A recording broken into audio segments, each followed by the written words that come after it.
Can you use coffee granules to mitigate slug and snail damage in the garden? That's what I'm going to try and answer in this video.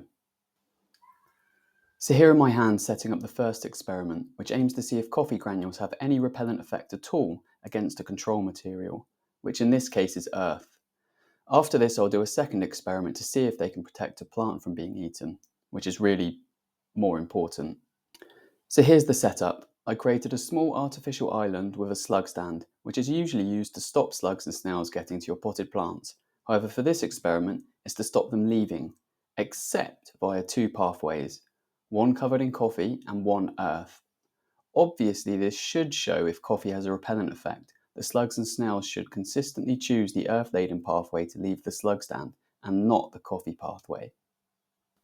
Initially, the slugs go down the earth-laden pathway, and the only one that goes down the coffee pathway veers off and goes underneath. I decided to count every time a slug or a snail crosses 50% of the path and not include small sections. One issue with an experiment like this is slugs and snails tend to follow the mucus pathways that already exist, because that may indicate that there's food in that direction. So with this in mind, I didn't get too excited about most going down the earth pathway right away and made sure I carried on collecting more data. So don't go filling your gardens with coffee just yet, because there's more to come in this experiment and, more importantly, the final one to see if they can protect your plants.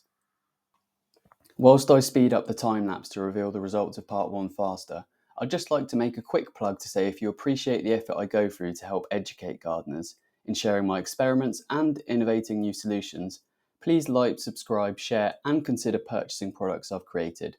Even though currently I only have the slug stand which I've created, I plan on creating more over the coming years, more products which help gardeners live side by side with slugs in an environmentally friendly way without killing them. So to summarise part 1, it seems highly likely that coffee granules have a repellent effect on various slugs and snails. However, this effect might diminish in the rain.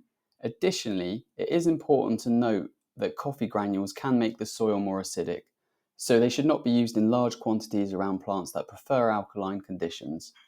On the positive side, using coffee granules is environmentally friendly since they're compostable and they don't harm wildlife. Now on to part 2, which is the most crucial part of the experiment. I placed numerous slugs I'd collected around the plant.